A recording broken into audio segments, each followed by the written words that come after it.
여러분을 미국으로 조금, 올해 저도 미국을 갈 줄 알았는데 가지를 못했습니다.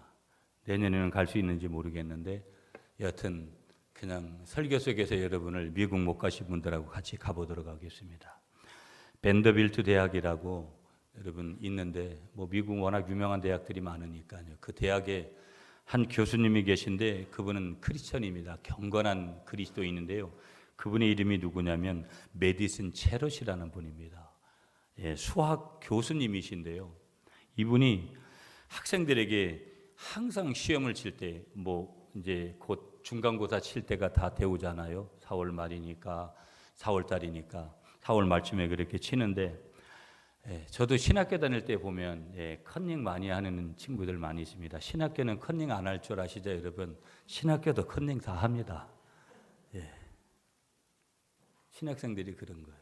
그래서 시험을 내줄 때마다 이 메디슨 체럿이라는 이 교수님이 항상 이것을 주지시킨 거예요. 뭘 주지시켰냐면 여러분, 나는 오늘 여러분에게 두 가지 시험을 내는 것이라고. 하나는 수학 시험이고 또 하나는 뭐냐면 정직이라는 시험이라고. 이 교수님이 계속 학생들에게 시험을 칠 때마다 강조를 합니다. 여러분이 내가 낸 이 수학 시험을 통과하면은 일시적인 성공을 이룰 거라고. 그러나 여러분이 두 번째 시험인 정직의 시험을 통과하고 나면 여러분은 삶에서 진정한 성공을 할 수 있고, 만약에 여러분이 정직의 이 시험을 통과하지 못하면 여러분의 삶에서 성공적인 삶을 기대하기라는 것은 어려울 것이라고 그런 얘기를 학생들에게 해줬습니다. 그러면서 이어서 이렇게 이야기합니다. 여러분은 이 수학 시험에 실패하고도 훌륭한 인생을 살아갈 수가 있습니다. 그러나 만약에 정직의 시험에 실패하면 보람 있는 삶을 기대할 수가 없을 것입니다. 교수님이 이 메디슨 체럿이라는 교수님이 수학 문제를 제시를 하면서 학생들에게 늘 이렇게 이야기를 해줬다라는 거예요. 인생에서 이것만 잡으면 끝날 것 같은 일들이 있어요. 여러분, 많은 사람들이 황금만능주의 시대에 돈만 벌면 다 되는 줄 알잖아요. 사실은 돈의 위력이라는 것은 대단한 거 무시할 수 없는 거죠. 돈 가지고 안 되는 게 얼마나 많은지 몰라요. 돈만 되면 여러분 행복할 것 같습니까? 돈 많은 사람들은 무조건 행복하다면 우리는 불행한 사람들이거든요. 물론 돈이 많이 있고도 행복한 사람도 있을 수가 있죠. 그러나 돈이 많은 것이 행복의 절대적인 조건도 아닙니다. 돈이 아무리 많으면 뭐 하겠어요? 오늘 내 인생이 오늘까지만 살고 내일은 없다고 생각하는데, 그런 일들이 우리에게는 안 일어날 것 같지만 있잖아요. 어느 날 그냥 병원에 가서, 저도 14일 날 우리 집사님이 저희 부부를 갖다가 건강검진을 하도록 해서 14일 날 건강검진을 해요. 우리 집사람도 그렇고 늘 병원에 가서 안 가고 싶어 하는 심리가 뭡니까? 병원에 가면 없던 병도 생길 것 같잖아요. 건강에 대해서 별로 그렇게 신경을 안 쓰고 사니까 뭐 나름대로 신경을 쓴다 그래도 신경을 못 쓰는 경우들이 많잖아요. 우리 모두가 다. 이것만 되면 될 것 같다라는 그런 인생의 모든 것들이 있지만 그걸 좌표로 삼지만 설령 그 목적지에 다다른 사람도 이것이 아닌가 봐라 하는 것을 뒤늦게 후회하게 되어지고 또 그것이 절대 조건이 아니라는 것을 이미 우리는 삶에서 볼 수가 있는 거예요. 여러분, 우리가 이렇게 상가를 딱 지나다 보면 상가의 전면과 후면이 너무나 흑백의 논리로 달라요. 상가의 전면은 얼마나 의리하게 여러분 뭐 앞에 있는 이정표라든가 뭐 여러 가지를 갖다 상호를 이렇게 해서 간판을 달아서 얼마나 아름답게 해놓습니까? 그러나 보면 상가들 뒤쪽을 한번 어느 날 이렇게 가볼 기회가 돼 보면 그 상과 앞면과 상과 그 뒷면은 너무나 180도 다르다라는 것을 우리가 확 드러나게 느낍니다. 앞만 번지르르하게 그렇게 놓은 거예요. 한마디로 말하면 좀 부정적으로 접근해 보면 상술이죠, 상술. 그리고 이 가게가, 이 집이 이렇게 지저분했나? 어떤 때는 좀 이렇게 약간 놀래기도 하잖아요. 여러분, 우리 자신을 봐도 그런 거예요. 오늘은 다 이렇게 주일날 아침에 이쁘게 뭐 목욕도 하고 또 여러 가지 뭡니까? 머리도 감고 여러 가지를 했지만 여러분이 한번 내가 가장 초잡한 그 순간에 내가 머리 흐트러져서 있었던 그 순간을 한번 생각하면 내가 남한테 보여주기 싫지만 남들이 그러고 있는 것을 보았을 때도 놀랄 때가 있잖아요. 저 사람이 저렇구나. 그런데 사람이 이렇게 깔끔하게 다듬어지는 것도 순간이지만 아주 엉망으로 망가지는 것도 어느 순간이라는 것을 우리는 압니다. 양면성이라는 것, 여러분 동전이라는 것은 양면을 다 가지고 있잖아요. 동전의 양면성과 같이 그 양면을 가지고 있는데 문제는 뭐냐면 양면이 동일하면 문제가 안 되는데 양면이 겉과 속이 다 다른 이런 문제에 도달했을 때 결국은 우리는 거기서 당황하게 되는 거예요. 여러분 연애를 오래 해가지고 연애 결혼을 해서 살아도 정작 결혼을 해서 살다 보면 문제가 그때부터 일어나는 거예요. 연애할 때야 뭐 다 모든 것을 수용적으로 받아들이니까 방구를 뻥뻥 껴대도 그냥 웬만하면은 그렇게 좋다라고 그렇게 받아들일 수 있잖아요. 그런데도 결혼하고 나서는 틀린 거예요. 틀린 거라고. 우리는 어찌 보면 이데올로기적인 이 사상 속에서 우리의 삶을 정리해 보면 정직과 부정직의 조화 때문에 우리는 너무 실망하는 거예요. 왜 우리가 두려워하느냐? 오늘 우리 사회가 정직한 사회라면 절대 두려워할 이유가 없습니다. 우리는 이미 내 자신이 정직하지 못하라는 것을 알고 있고 이 정직과 부정직의 조화 속에서 너무 흔들리는 일들이 많이 있고 누구를 감히 믿는다라는 것조차도 어렵다라는 것을 이미 결론적으로 가지고 있어요.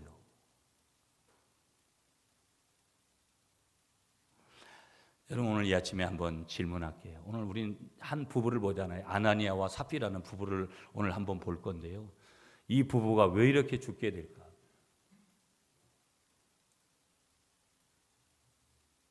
아직도 11조 떼먹고 아직도 11조 안 내고 아직도 주일 성수 안 하고 그런 사람들도 많이 있는데 그런 사람들은 하나님이 그냥 내버려 두면서 하나님이 그것도 절반은 분명히 하나님 앞에 바친 사람을 왜 부부를 죽이는 걸까?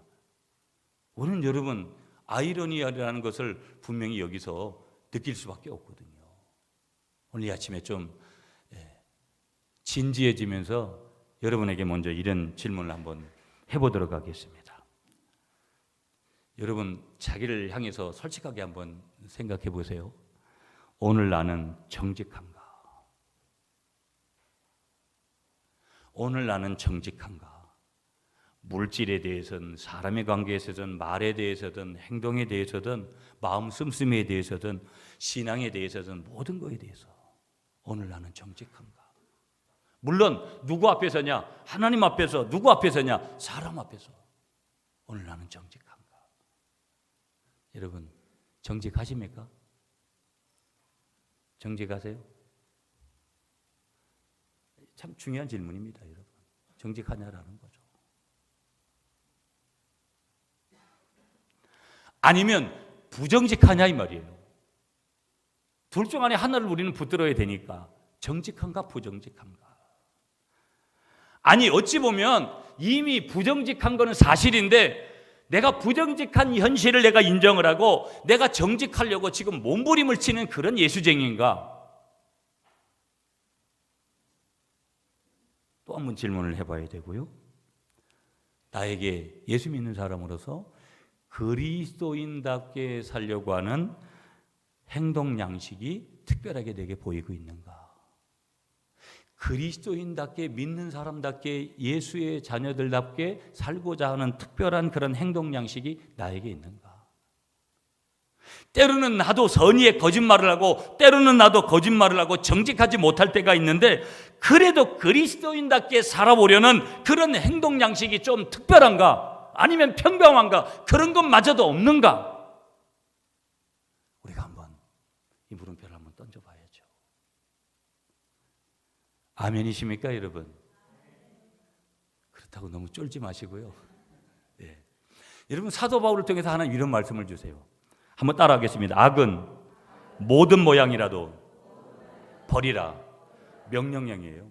그러니까 우리는 명령에 우리가 참 순종하는 게 중요한데 버릴 것은 버리라는 거예요. 근데 문제는 뭐냐면 우리는 버릴 것을 안 버리고 우리에게 담는 거예요. 미워하고 시기하고 질투하고 이런 것들 다 담잖아요. 그러니까 문제가 되는 거예요. 그러니까 우리가 건강을 위해서도 먹지 않아야 될 음식이 있고 삼가해야 될 음식이 있잖아요. 절대 먹어서는 안 되잖아요. 독버섯을 먹으면 죽는 거거든요, 바로. 근데 심지어는 그런 것까지도 우리가 우리 몸 안에다 넣으려고 하는 거예요. 그러니까 신앙생활이라는 것은, 인생이라는 것은 단어 정리가 참 중요해요. 버려야 될 단어와 우리가 가져야 될 단어를 분명하게 해야 돼요. 우리 사랑하고 이해하고 관용하고 섬기고 이런 것들은 다 가져야 될 단어들이에요. 좀 전에도 말씀드렸지만 미워하고 시기하고 질투하고 이런 것들은 다 버려야 돼요. 그런 것들이 가정에 있으면 가정이 힘든 거고 그런 것들이 교회에 있으면 교회가 힘든 거죠.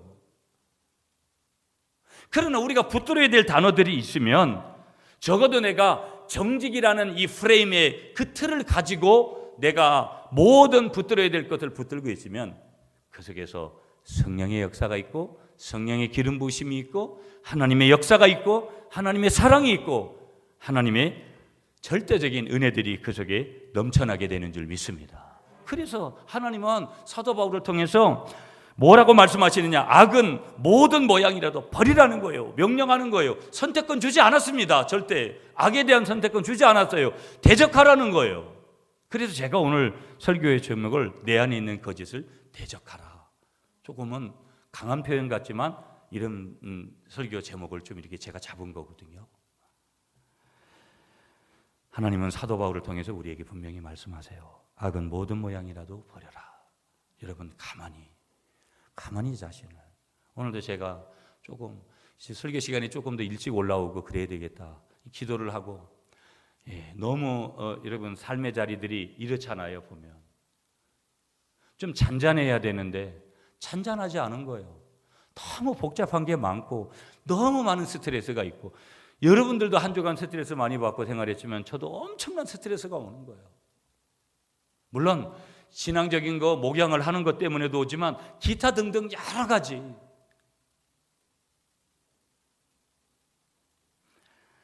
자, 여러분 오늘 본문으로 돌아가 볼게요. 오늘 본문은 아나니아와 삽비라 이야기거든요. 부부의 이야기입니다.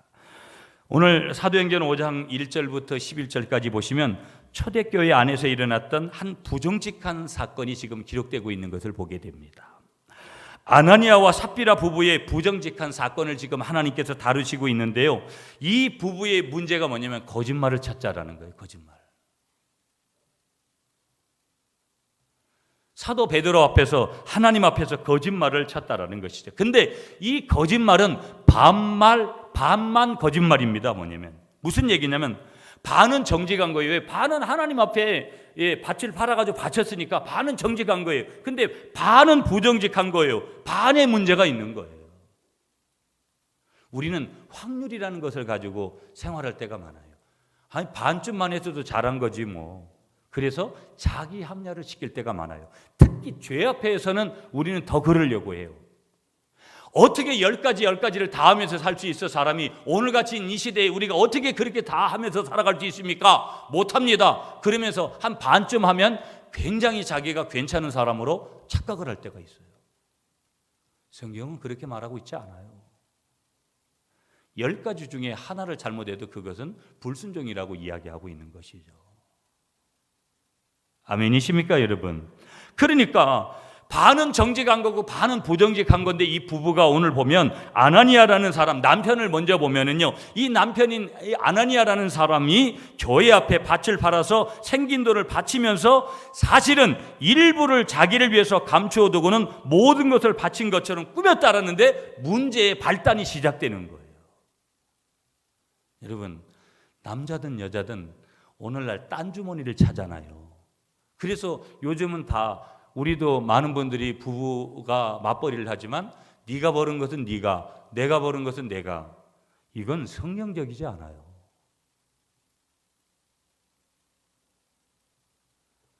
웬만하면 저는 우리 남성들에게 이야기합니다. 저도 그렇게 하고 있고요. 우리 여성들에게, 아내들에게 모든 경제권을 맡기시기 바랍니다.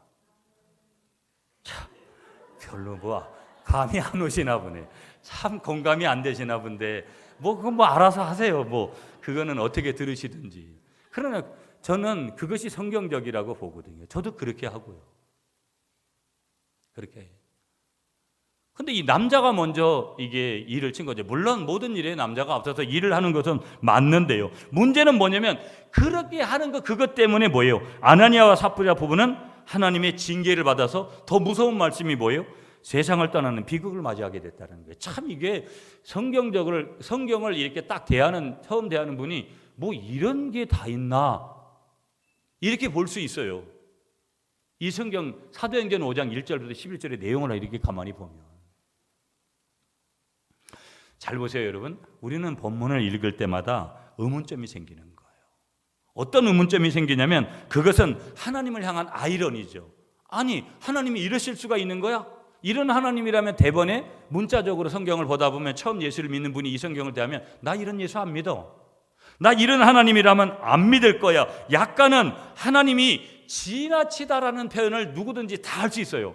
이렇게까지 하는데 이렇게까지 한 사람을 죽이는 거라면 나는 그 하나님 안 믿겠다.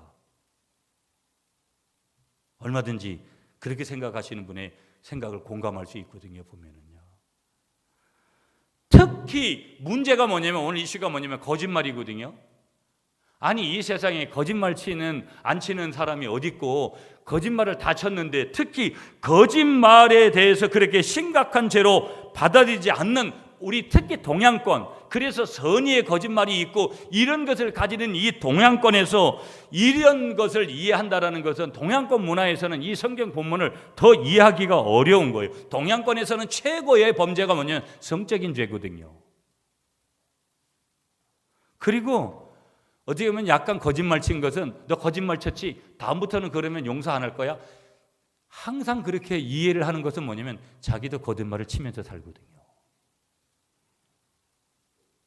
그런 이유가 있기 때문에 그런 거거든요. 그러니까 한국 사회는 거짓말을 약간 거기다가 선의의 거짓말이라고 그렇게 얘기하면 대수롭지 않게 그런 전통을 가지고 있는 것이 우리나라 문화예요.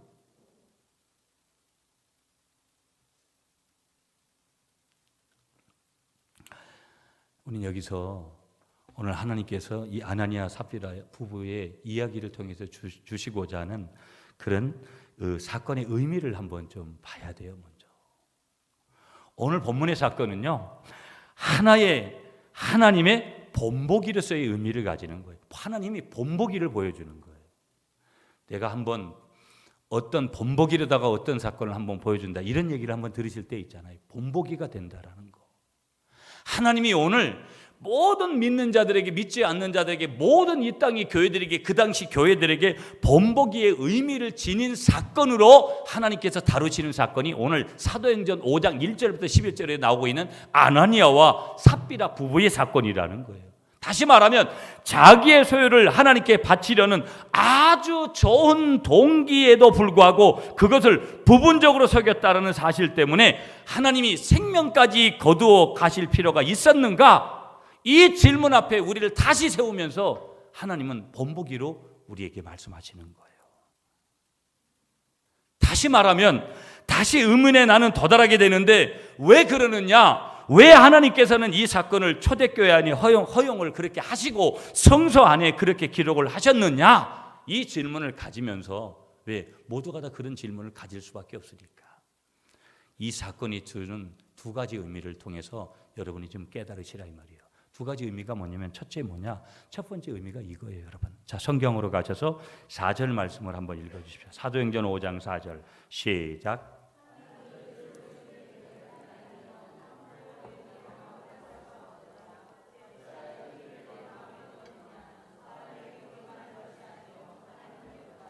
아멘. 사람에게 거짓말한 것이 아니요 누구에게로다? 하나님께로다. 한번 따라하겠습니다.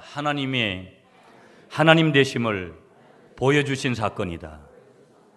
어느 사건이 그렇다라는 거예요. 자, 잘 들어보세요. 시편 5편 4절 6절 이렇게 말씀하세요. 하나님의 시편 기자를 통해서 주는 죄악을 기뻐하시는 신이 아니시니 거짓말하는 자를 멸하시리이다. 여호와께서는 속이는 자를 싫어하시니이다. 하나님은 정직하지 못해서 속이는 것을 싫어하신다 이 말이에요. 속이는 것은 마귀의 속성이죠. 사단의 속성이지 성령의 속성은 아니라는 거예요. 아멘이십니까? 우리는 하나님이 얼마나 거짓말을 심각한 죄악으로 취급하고 계시는가를 알 수 있다라는 거예요. 할렐루야? 아멘이시죠? 잠언 20장 10절에 가보시면 한결같지 않은 저울추와 말은 다 여호와께서 미워하시느니라. 여러분 장사하는 분들은 이게 그람수를 항상 어떻게 또 하실 수도 있고 안 하실 수도 있잖아요. 이 저울추가 이 건강한 게 장사를 하는 사람들에게는 얼마나 하나님 앞에서 중심을 드리는 건지 모른다라는 거예요. 왜? 대부분은 그걸 가지고 장난을 치기도 하고 또 그걸 가지고 이제 장사의 임무를 더 많이 남길 수도 있는 거잖아요. 그러니까 장사하는 분들의 상도덕 중에서도 거짓말의 윤리를 꼬집어서 하나님께서 잠언 기자를 통해서 지금 말씀을 주시는 거거든요. 그래서 여러분 세계 3대 거짓말 중에 하나가 뭐냐면 장사하시는 분들이 아이고 아저씨 뭐 아재야 이러면서 이거 팔아도 이거 하나 팔아도 아무것도 안 남아, 이런 거짓말이 뭐냐면 세계 3대 거짓말 중에 하나라는 거예요. 장사는 이문을 남기는 것이죠. 아멘이십니까? 그런데 중요한 것은 기준이 있는 이문을 남겨야 되는데 기준 이상의 이문을 남기기 때문에 문제인 거라는 거예요. 그걸 지금 말씀하고 있는 것이죠. 보면은요, 하나님은 진실하신 줄 믿습니다. 아멘이시죠? 하나님은 진실하신 하나님이시죠. 믿습니까 여러분? 반면에 마귀는 뭐예요? 거짓말하는 자라는 거예요. 그래서 요한복음 8장 44절에 가보면 그는 처음부터 살인자요 진리가 그 속에 없으므로 진리에 서지 못하고 거짓을 말할 때마다 제 것으로 말하나니 그가 거짓말장이요 거짓의 아비가 되었습니다. 누가? 마귀가 그렇다라는 거예요. 마귀가. 사도 바울은요 에베소서 3장 25절에 이런 말씀을 주시고 있어요. 예수 그리스도를 구주로 주님으로 영접하고 그리스도 안에서 새로운 사람이 된 사람 가운데 그 사람의 특징이 뭐냐? 새로운 피조물 된 사람의 특징이 뭐냐? 여러 가지를 말하지만 특징 하나를 딱 꼬집어서 얘기하는데 그 중에 하나가 뭐냐면 참된 언어 생활이 있더라는 거예요. 여러분 가끔 저도 욕을 하거든요. 그러면 우리 집 사람은 막 왜 욕을 하냐고 그래요. 여러분들 욕하시죠? 아니 참 반응이 안 되네. 목사는 욕하고 교인은 욕 안 한다 그러면 이게 안 맞는 거잖아요. 다 욕을 하잖아요 여러분. 그런데 많은 사람들은 욕은 잘못된 거고 굉장히 죄로다가 여겨요. 이게 굉장히 여러분 잘 들으셔야 돼요. 욕을 하라는 것이 아니라 욕을 했느냐가 중요한 게 아니거든요. 그러니까 내가 정직하지 못한 참된 언어 생활을 못하는 것이 더 잘못된 것이지 내가 욕 한마디 했다고 해가지고 구원받고 이런데 아무 상관없어요. 무슨 이야기인지 이해가 되시죠? 그러니까 내가 욕을 했어도 내가 참된 말을 하고 정직하게 살려고 하고 욕을 안 하면 좋겠죠. 윤리적으로도. 그러나 우리가 욕을 했다 그래도 참된 언어 생활을 하는 것이 중요하지, 참된 언어 생활은 정직한 생활을 안 하면서 나는 욕 한마디도 안 해서 그래서 나는 좋은 사람이야. 성경이 그렇게 말하고 있지 않다 이 말이에요. 아멘이십니까?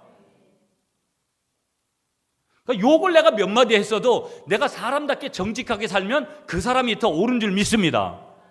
그러나 내가 욕도 안 하고 참된 언어 생활을 하면 그 사람은 더 좋은 사람인 줄 믿습니다. 영의 사람이라는 것이죠. 근데 우리는 누가 이렇게 욕 한마디 한 거 가지고 저 사람을 완전히 폄하해가지고 그 사람은 다른 더 정직하고 이런 것들은 평가하지를 않을 때가 있는 거예요. 이 인간의 평가 기준입니다, 여러분. 그러니까 정말 그리스도인으로 거듭난 사람의 첫 번째 특징은 뭐냐면 참된 언어 생활이 있더라는 거예요. 그 참된 언어 생활의 중심에 뭐가 있는 것이냐? 정직이 자리하고 있는 줄 믿으시는 여러분들이 되시길 간절히 축복하겠습니다. 그래서 이 에베소서 3장 25절에서 사도 바울이 거짓을 버리고 각각 그 이웃으로 더불어 참된 것을 말하라.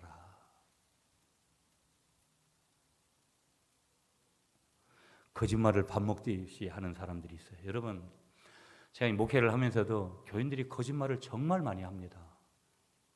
목사 앞에 정직하지 못한 사람들 굉장히 많습니다. 여러분, 저희 안에도 많고요. 어찌 보면 목사님이 저 내용을 안 알아야지 되기 때문에 그렇게 한 것이지만 다 거짓말입니다. 정직하지 못한 거예요. 그러니 목사 앞에서도 정직하지 못한 교인이 웬만한 사람 앞에 가서는 정직하겠어요? 굉장히 중요한 말씀을 드리는 거거든요, 여러분. 자신의 치부를 드러내야 되는 일에 대해서는 더더욱이나 우리는요, 그걸 숨기려고 하는 거거든요. 그게 본능적입니다. 누구든지. 목사도 마찬가지, 누구든지 마찬가지인 거예요. 어른도 마찬가지, 누구든지 마찬가지로. 그럴 때마다 정말 가슴이 아파요. 저 사람이 진실을 말하는 건지 거짓을 말하는 건지 거의 대부분이 이렇게 오잖아요. 그것이 은사가 없다 그래도 그것이 자연적으로 오는 거거든요. 정말 거짓말들을 많이 하세요. 회개하시기 바랍니다. 정말 거짓말들을 많이 한다니까요. 저를 포함하는 거죠, 다 모두를. 기억하셔야 돼요. 중요한 핵심적인 얘기. 우리가 거짓말을 말할 때 여러분, 오늘 핵심적인 얘기예요. 여기 하나를 붙들고 가셔야 돼요. 여러분, 이 팁을 하나, 영적인 팁을. 그것은 왜 우리가 거짓말을 하느냐? 우리가 거짓말을 말할 때 그것은 우리의 삶이 뭐를 증거하는 것이냐? 사단의 지배 아래에 있다라는 것을 우리에게 증거하는 줄 믿습니다. 뭐가? 내가 거짓말을 말할 때 그것은 내 삶이 사단의 지배 아래에 있다라는 것을 증거를 보여주는 거예요. 나 지금 성령의 지배받는 것이 아니라 사단이 나를 지배해서 이렇게 거짓말하고 있습니다. 이것하고 똑같다는 거예요. 자, 본문으로 돌아가서 3절 말씀 읽겠습니다. 3절 시작.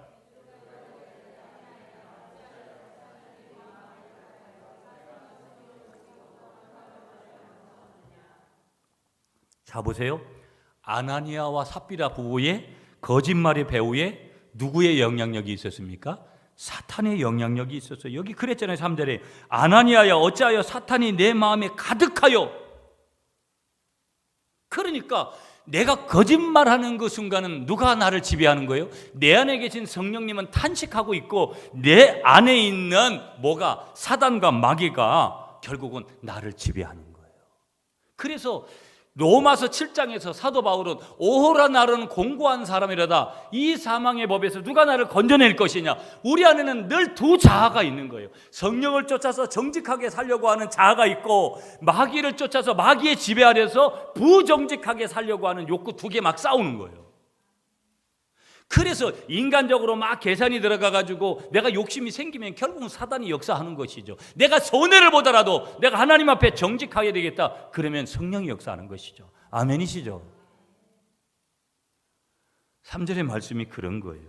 그리고 아나니아의 거짓말은 궁극적으로 누구를 향한 거예요? 사람을 향한 거기도 하지만 하나님을 향한 거고 하나님 앞에 서 있는 거고 더 나아가서 하나님을 대적하는 죄악이었다라는 것을 성경은 오늘 패러독스, 역설하는 거예요.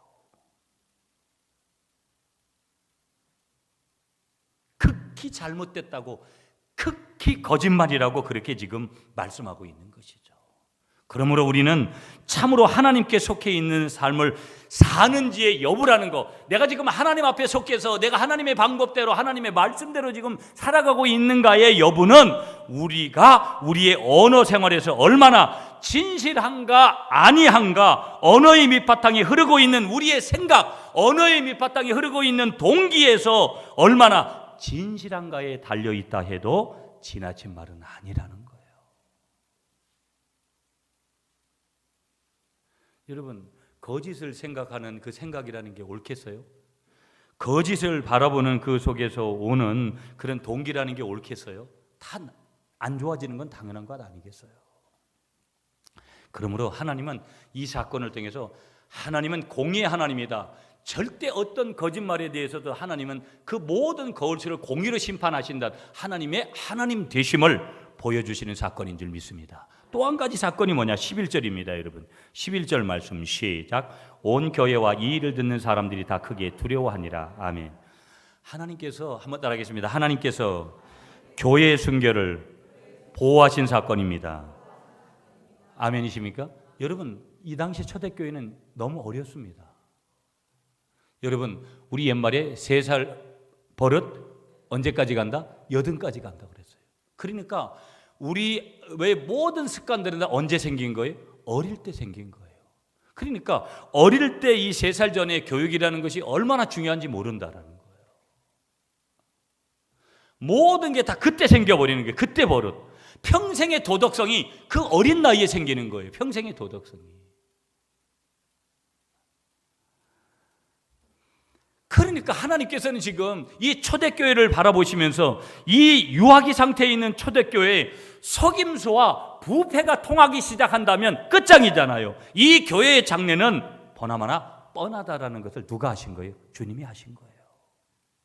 그래서 하나님께서는 교회의 순결을 보호하시기를 원했고, 하나님께서는 이 어린 교회가 정직을 생명으로 삼고 자라날 수 있도록 하기 위해서 처음부터 부정직의 독소를 결코 용납하지 않으시려고 작정을 하시고, 오늘 이 아나니아와 삽비라 부부를 생명을 거두어서 가시면서도 교회에 뭐를 보여주시는 거예요? 이런 것이 있어서는 안 된다라는 것을 보여주시는 거예요.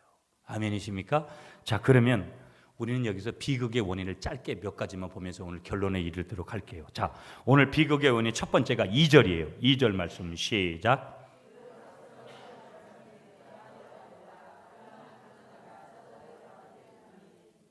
자, 보세요.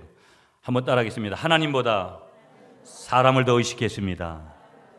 여러분 보세요. 우리는 다 사람 의식합니다. 교회 오면 교회 와서도 사람을 의식하고, 회사 가면 회사에서도 우리는 의식할 수밖에 없어요. 그러나 성령님 안에서 거듭난 우리들이라면 기억해야 될 게 뭐냐?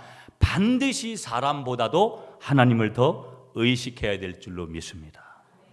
여러분, 목회자에게 항상 하나님의 다림줄을 내리시면서 하나님이 요구하시는 게 뭔지 아세요? 너 이 교인들보다 나를 더 사랑하느냐? 요한복음 21장에서 부활하신 예수님께서 티베랴 바닷가에서 베드로에게 물으시는 질문을 3번씩이나 하시는 질문을 끊임없이 저에게 하세요. 많은 목회자들이 헌금이락도 많이 하고 막 영향력이락도 행사하는 교인이 오면 어쩔 줄을 몰라 해요. 그걸 항상 하나님이 물으시는 거예요. 저들보다 정말 나를 더 사랑하느냐? 여러분, 아무리 사람이 좋은 사람이 있어도 주님보다 더 사랑하면 그건 우상이에요. 그게 자식일지라도 누구일지라도, 그게 아내이든 남편이든 주님을 더 사랑하시는 여러분이 되시기를 간절히 축복합니다. 근데 이 아나니아와 삽비라의 사람 의식 내용을 보면, 여러분 우리가 4장 37절을 5장 우리가 읽었잖아요. 4장 37절을 좀 빨리 읽어주세요. 시작.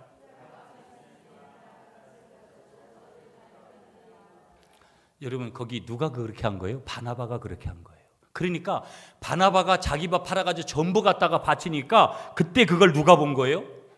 아나니아하고 삽비라 부부가 본 거예요. 그러면 그들이 그때 이게 들어온 거예요. 인간적인 시기, 비교의식. 그래서 바나바도 하는데 우리도 밥 팔아가지고 교회에다가 바칩시다. 나도 바나바처럼 내 소유를 바치면 다른 사람들에게 주목을 받겠지. 야, 아나니아 삽비라 부부가 우리 교회에다가 밭을 바쳐가지고 우리 교회가 이제 새로운 건축을 건축할 수 있게 됐고 무슨 사역을 할 수 있게 됐고.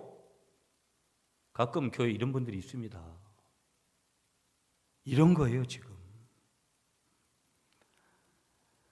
기억하셔야 돼요. 한번 따라하겠습니다. 하나님은 행위보다도 헌금을 하는 동기를 더 중요하게 보십니다. 보세요 여러분, 오늘 본문의 아나니아와 삽비라 부부는요 하나님보다도 더 사람을 의식했기 때문에 비참한 결과를 맞이하게 됐는 줄 믿습니다. 우리는 하나님 앞에 물어야 돼요. 뭘 물어야 되냐면, 우리는 주님을 향한 섬김, 봉사, 우리가 교회 안에서 하는 모든 것들, 그 봉사의 자리에 설 때마다 누구를 더 의식하냐 이 말이에요. 내가 이렇게 오늘 옷을 깨끗하게 입고 온 게 다른 교인들한테 잘 보이려고 입고 온 것이냐, 아니면 내가 주님 앞에 잘 보이려고 입고 온 것이냐, 살아계신 주님이냐, 아니면 보이는 사람이냐, 질문해야 된다는 거예요. 비극의 첫 번째 원인이 뭐라고요? 사람을 의식하는 거예요. 여러분, 사람은 사랑해야죠. 소중하게 인격적이어야 되죠. 그러나 지나치게 의식하는 것은 믿음이 아니라는 거예요. 두 번째 비극의 원인이 뭐냐면 7절 말씀이에요. 7절 시작.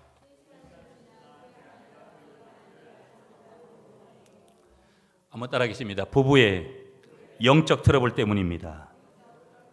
여러분 이게 무슨 얘기냐면, 아내 삽비라도 그걸 갖다가 지금 7절에 보시면 그 일어난 일을 알지 못하고 들어오니, 창세기에 보시면 부부는 돕는 대필이라 그랬어요. 이 돕는 배필이라는 말은 어디까지냐면 영적인 당대까지 돕는 배필인 거예요.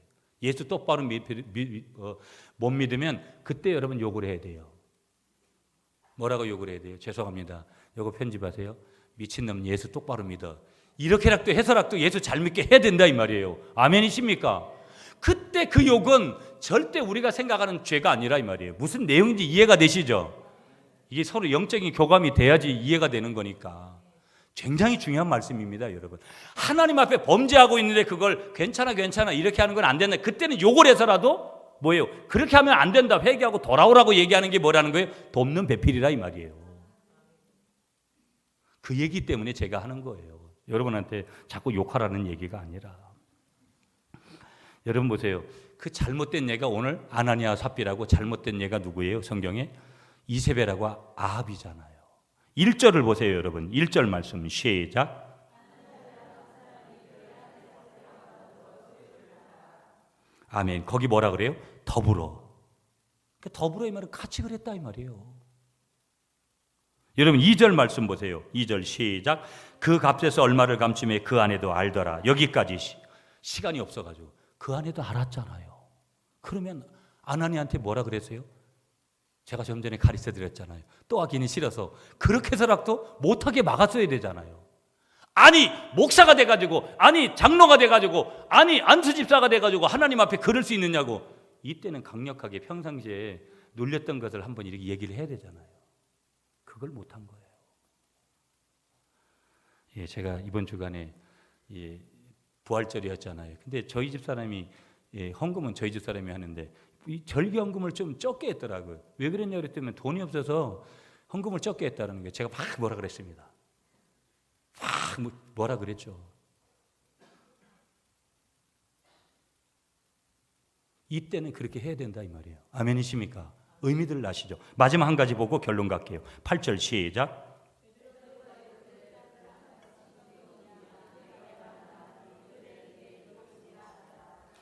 여기 뭐라 그래요? 이것뿐이라. 이 말은 뭐예요? 없다 이 말이에요. 한번 따라하겠습니다. 회개할 기회를 상실했습니다. 오 하나님 잘못했습니다. 이 한마디면 끝났는데 이걸 못했어요. 결론 드릴게요.